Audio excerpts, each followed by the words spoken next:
ចោលបងក៏មិនអោយបងស្រង់ទឹកភ្នែ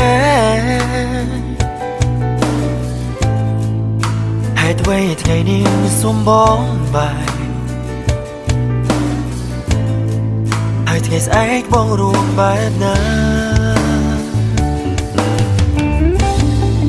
ទុកឲ្យអូនជានាងមើលថែបងក្រៃនោះល្អងជានាងនាងយាយតើថ្ងៃនាងអូនមានរឿងអ្វី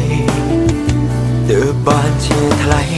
មាននាងថ្មីតែចោលបងនាងយាយចុងក្រោយមួយមិនអោយដឹងថាអូនចង់ទៅបងមិនខួតហើយបងមិននៅអោយអូនទៅមុខសន្យាមិនអោយអូនឃើញទឹកភ្នែកទួងដឹងថ្ងៃស្អែកជួបតុងតែបងត្រូវប្រឈមមុខវាអោយបានមនុស្សពីរនាងធ្លាប់ស្រឡាញ់គ្នាខ្វល់គ្នាមិនបានហើយអ្វីត្រូវមានម្ខាងជាបងដែលត្រូវខូចចិត្តប្រឹងញញ៉ាំកោហងខ្លួនឯងថាវាមិនមែនការពិតរត់តែគិតក្នុងចិត្តគឺរត់តែឈឺចុងក្រោយគឺត្រូវទទួលយកការពិត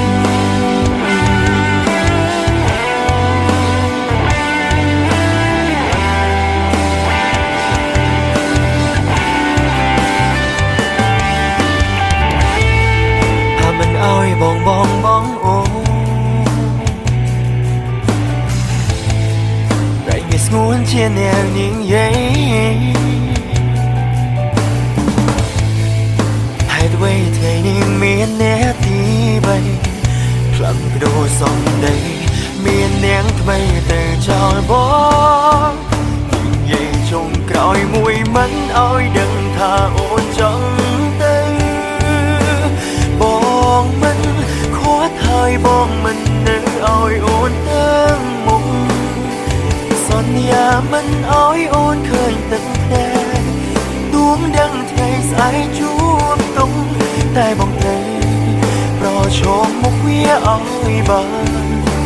មនុស្សពីរនាងធ្លាប់ស្រឡាញ់គ្នាខ្វល់គ្នាមិនបានហើយអ្វីត្រូវមានម្ខាងជាបងដែលត្រូវខូចចិត្តប្រឹងញញ៉ាំកោហងខ្លួនឯងថាវាមិនមែនការពិតរត់តែគិតក្នុងចិត្តគឺរត់តែឈឺចុងក្រោយគឺត្រូវទទួលយកការពិត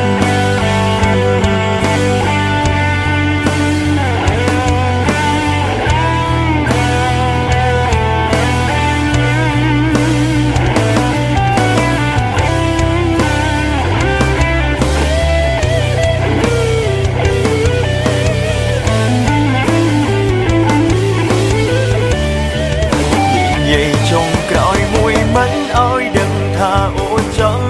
ទៅបងមិនខួតហើយបងមិននៅអោយអូនទៅមុខសន្យាមិនអោយអូនឃើញទឹកភ្នែកទួងដឹងថ្ងៃស្អែកជួបតុងតែបងត្រូវប្រឈមមុខវាអោយបានមនុស្សពីរនាងធ្លាប់ស្រឡាញ់គ្នាខ្វល់គ្នាមិនបានហើយអ្វី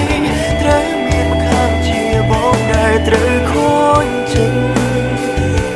ប្រឹងញញ៉ាំកោហងខ្លួនឯងថាវាមិនមែនការពិតរត់តែគិតក្នុងចិត្តគឺរត់តែឈឺចុងក្រោយគឺត្រូវទទួលយកការពិត